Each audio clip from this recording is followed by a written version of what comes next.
You ever feel completely exhausted, but the second your head hits the pillow, your mind suddenly turns on?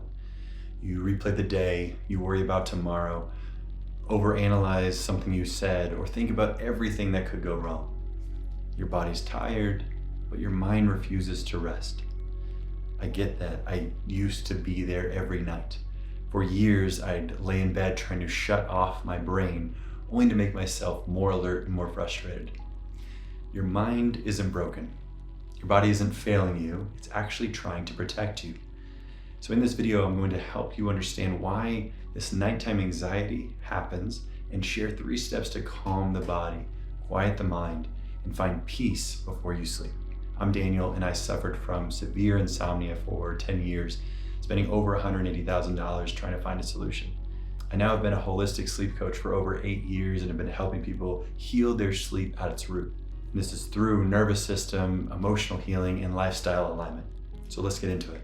When you deal with anxiety at night, it's easy to think, what's wrong with me? Why can't I just relax? But anxiety isn't a flaw, it's a safety signal. Your nervous system's job is to keep you alive, not to make you comfortable. So if your body senses any unfinished stress, unresolved emotion, or even mental overstimulation, it'll stay alert, even when you want to rest. During the day, most of us are in this constant go mode. We're multitasking, checking our phones, pushing through fatigue. When night comes, the noise stops, and your body finally notices the stress it's been dealing with. That's when the brain starts scanning for danger. It runs through the what if scenarios, replays those conversations, or imagines all the future problems. Not because it wants to torture you, but because it's trying to protect you from what it thinks might hurt you. So instead of trying to fight that anxiety, start by just simply acknowledging what it really is here for. It's your body saying, I don't feel safe slowing down yet. This is a simple shift, but it can change everything. The nighttime anxiety often shows up when we haven't processed the emotions of the day, or likely many days of our past.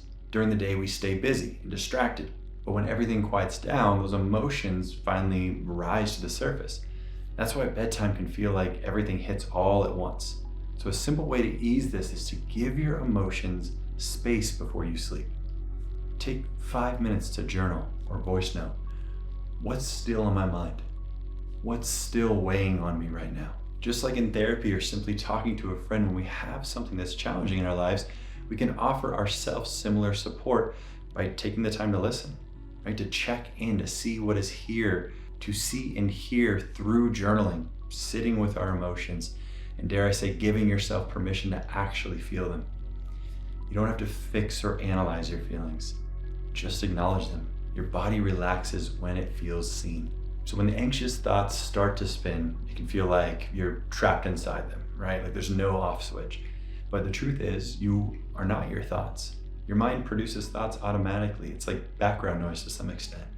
You can't stop them from appearing, but you can choose how you relate to them.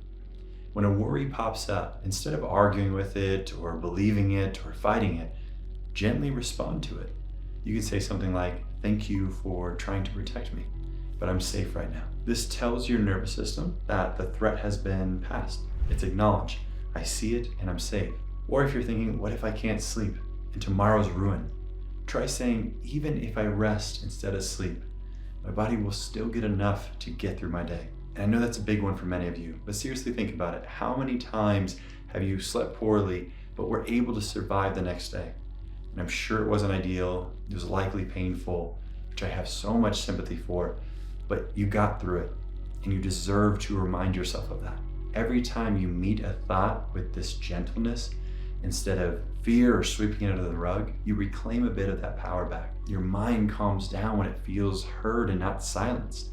And that's how we start to break that cycle, not by forcing peace, but by creating that safety. So you're probably hearing there's some deeper work involved in supporting our anxiety at the root, which is why I've created a whole sleep support community with courses, a live call with me, and a whole community to walk this road together. So if you'd like additional support in letting go of this anxiety and getting your rest back, the link's in the bio. So after we feel and allow ourselves to process, it's a great time to bring something soothing in. On top of that, anxiety loves uncertainty, right? Which is why a nighttime routine can be very supportive.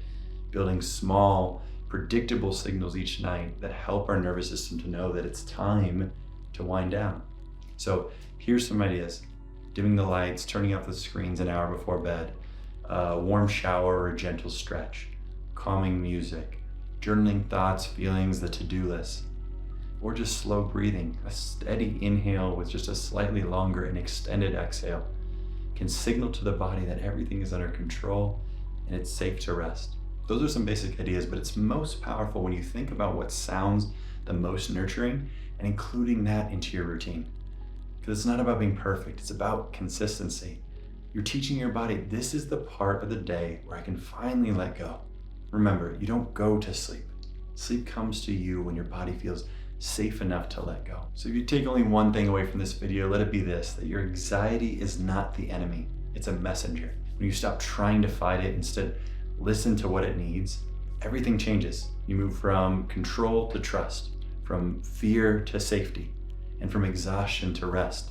And again, if you want support with that deeper layer, learning to regulate your nervous system, process emotions, or rebuild your relationship with sleep, that's what we do inside the Sleep School community. It's a space for real healing, psychological, emotional, and biological, where sleep becomes natural again because your body finally feels safe. So click the link below to check it out. And just want to thank you for watching, and remember, your body still knows how to rest. It just needs to remember it's safe to.